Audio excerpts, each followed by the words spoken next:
Hello and welcome to the Movie Power Rankings show. This is our November recap show. I'm your host, the editor of Movie Power Rankings, Gabriel Alexander. I'm joined again by critic Mike Romick. Thank you. Thanks Good for to being be here, here. Mike. So today we're going to recap the November films, as many as we can. We'll see what we got right and what we got wrong from the last show. So without further ado, let's talk about number one. It's stayed at number one, The Hunger Games, Mockingjay Part 1. I guess there was a little disappointment that this didn't do as well as the first two entries. We're talking first weekend, we're talking nearing international $300 million, and they're disappointed because it's not doing as well as the other two. $300 million in one weekend is a major success no matter how you slice it. Now, having seen it, it's like you probably didn't need to split it up. I mean, you have an hour. I clocked it on my watch. An hour without almost any action at all. And again, a lot of talking, recapping the other movies. And you could have done it as one, but you look at whether Lord of the Rings being pulled apart, as far as The Hobbit anyway, and then you have the Harry Potter and the Twilights, so they're going to milk it for all it's worth, but it didn't help it as a movie, but 300 million in its first weekend, everybody should be very happy. Right. I mean, Lionsgate stock went down because it didn't do as successful. I mean, it's going to be fine. It's probably could be the biggest moneymaker of the year. I mean, it's going to rival Guardians, which is currently the top Guardians of the Galaxy. Until we have those hobbits attack us, then we'll see. Yeah, we'll see. All right, number two, it moved up from number three, which I kind of predicted from last show.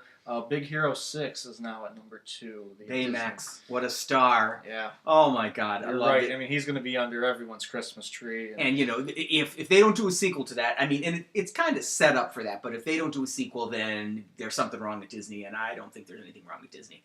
But no, it was a lot of fun. It was action packed. It had heart with Baymax, and I want to see it again. Yeah, they've announced the Frozen 2. They're going to announce a sequel to Big Hero 6 too, I'm exactly. sure. All right, moving on. Number three, it dropped from number two. Not a big drop, but Interstellar, Christopher Nolan directing, Matthew McConaughey. I mean, great space epic. I don't know. Some parts were a little confusing, and as we talked about in the previous show about this, that you spent a little too much time on the farm at the beginning, and again, it was nearly 3 hours long, which was too long. You had a lot of nice space stuff, a little Gravity-ish familiar, and then you have that very complex ending where your space-time continuum, and but let's say it's a little disappointing in the United States. Internationally, phenomenal. I mean, nobody's going to lose their shirt on Interstellar. And I mean, whether it's going to be Oscars down the line, probably not. But again, it's going to be a hit in Christopher Nolan's column. It's not, he's not going to have a problem finding his next dollar where he's going to make. He can do whatever he wants. Okay, number four, staying at number four, was Dumb and Dumber 2. I know you had the pleasure of sitting through that. Pleasure is an odd word to use with that. It was a horrible movie. I mean, I don't think people laughed that much. There were kids that were laughing. We shouldn't even have been there. It was gross. It was repulsive. But it found its audience. And again, it probably cost next to nothing. If it cost more than $20, somebody got ripped off there. But again, it's going to make money. And, there'll probably be a Dumb and Dumber again 2+1 or whatever they want to stupidly call it. But again, it was an embarrassing work for all concerned. I mean, I've chuckled several times, and poor Kathleen Turner. Oh my God, she should get a lawyer.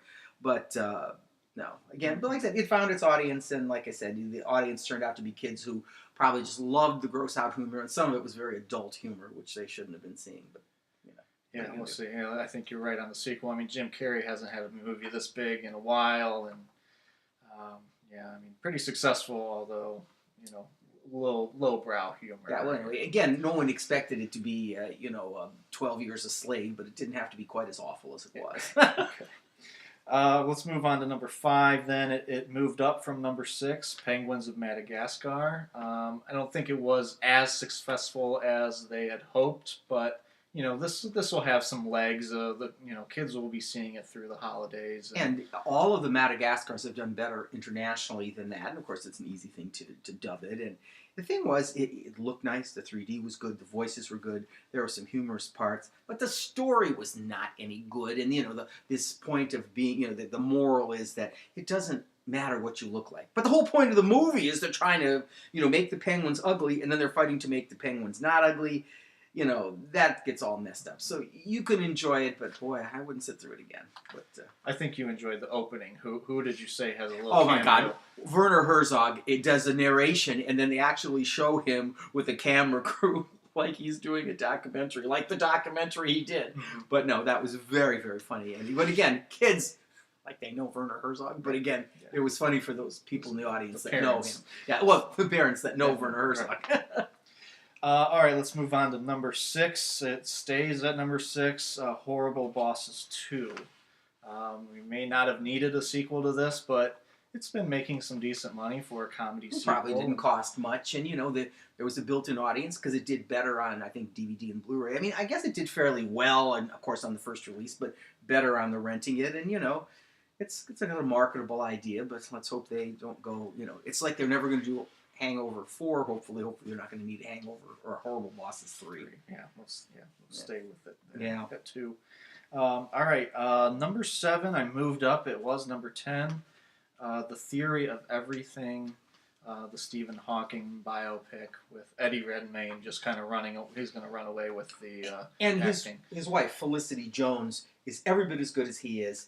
I mean, they're both most likely going to be nominated for Oscars. And it's a very good movie. Beautifully done. Again, there's been a little bit of backlash against it, that it's, the kind of biopic that, we're used to seeing. But a biopic about Stephen Hawking, who saw that coming? Mm-hmm. And the reviews have been such that, it's doing business. And again, Eddie Redmayne is just breathtaking. But like I said, along with with Felicity Jones, they really make it something special. Okay, moving on to number 8 is Foxcatcher. I was perhaps a little bit wrong on this. I did have it at number 5 at the beginning of the month. Just didn't do much in the box office. We may see it again. Well, but again, it's such a limited release. I mean, we're talking a handful of screens, and within those screens, it did very well. But I mean, the reviews and the buzz is out there now that they're going to wait for the Oscar nominations. I mean, in a major market like we're in the Cleveland area, I mean, we're not going to see it till late January, early February.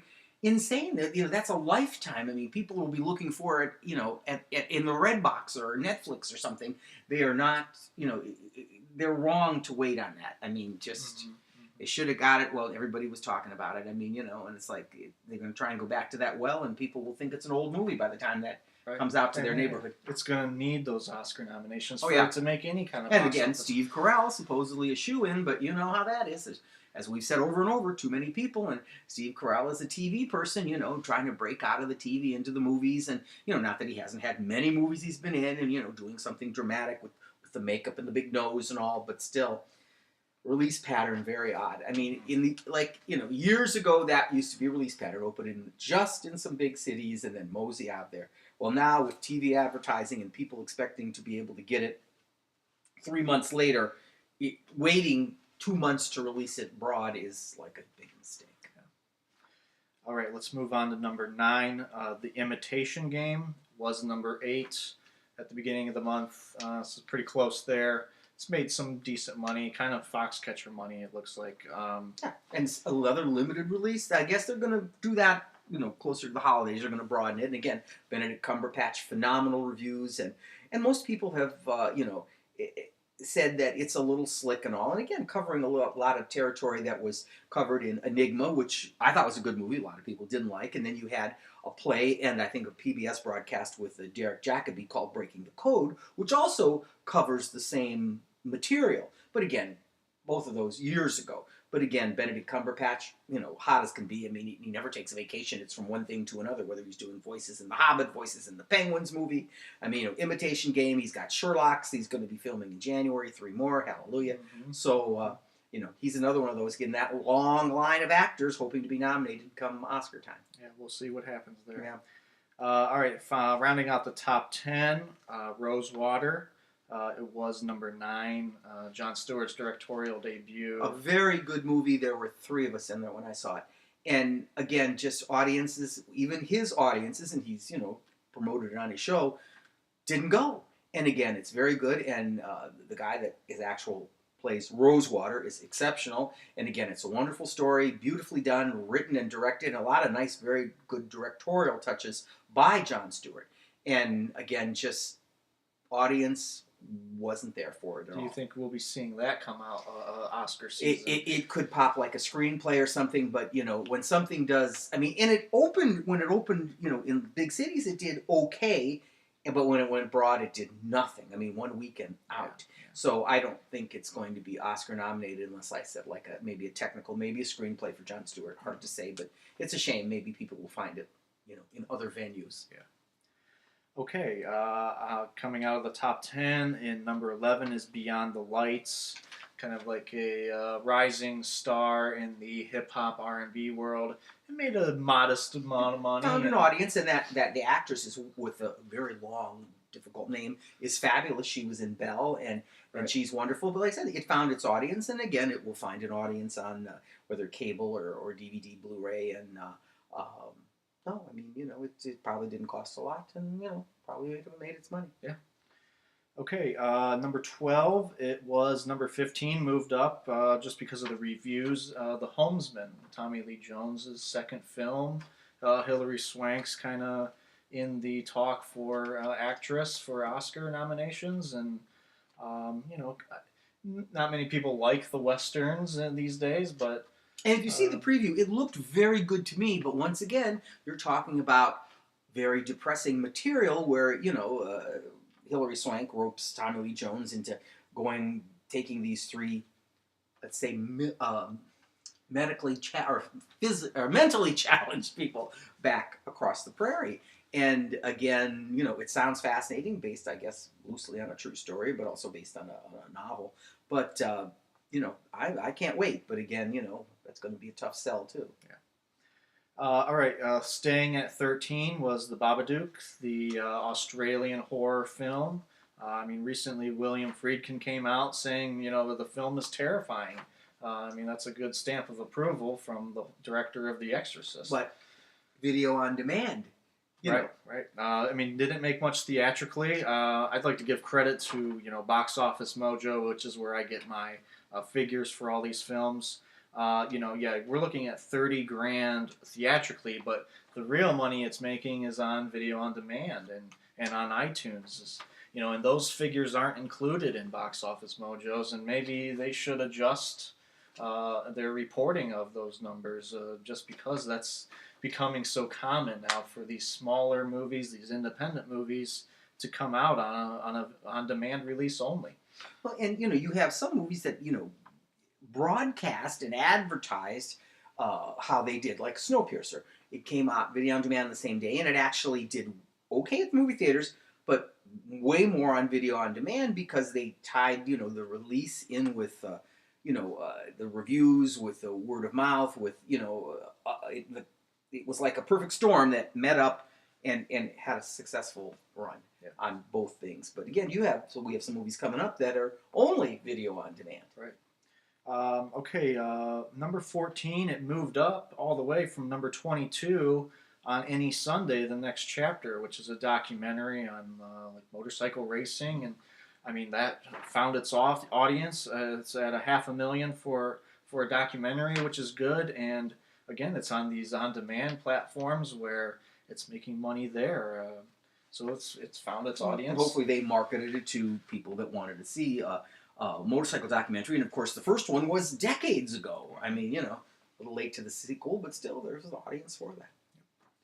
All right, number 15 moved up again, big from number 23 was National Gallery, the Frederick Wiseman documentary on the London National Gallery, and 3 hours long. Frederick Wiseman, very famous documentarian, famous for not having talking heads and explanations and experts and he shoots the footage and as it is, and you make your. He takes that fly on the wall approach on documentary exactly. filmmaking. You make your interpretation of the material from the reality he shows you, which of course, the reality he shows you is, limited to where he's at with the camera, but still a very different approach from almost any other documentary person. And National Gallery for 3 hours, I mean, if you get the art, meaning painting art house audience in there, that will do well. Market it to, go to museums, so they're like the Cleveland Museum of Art, and make sure that, their mailing list gets information about where it's playing and all. You're going to do well with a movie that probably didn't cost a lot, but still, a 3-hour documentary isn't going to play at your regular multiplex. So, but like I said, I would love to see it. Okay, moving on. Our next two films, like I said, they did not have any box office figures on Box Office Mojo. So I'm assuming that they've made their money strictly on demand and iTunes release. First, number 16, the horror film Jezebel.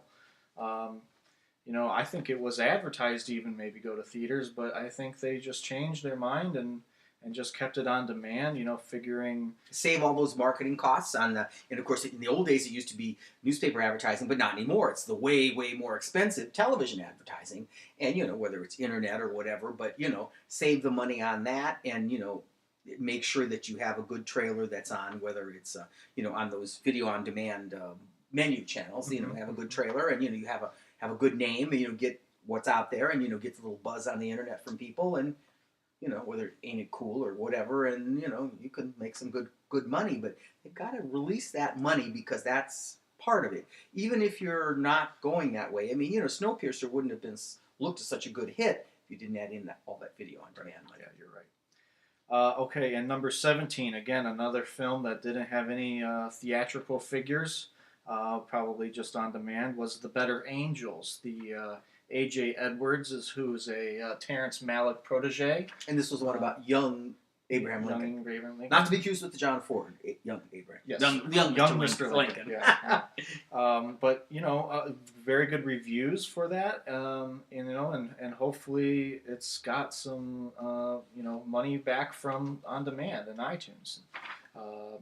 Because again, I mean, this would have been an art house release anyways, and why not just let people sit and watch it in their own homes?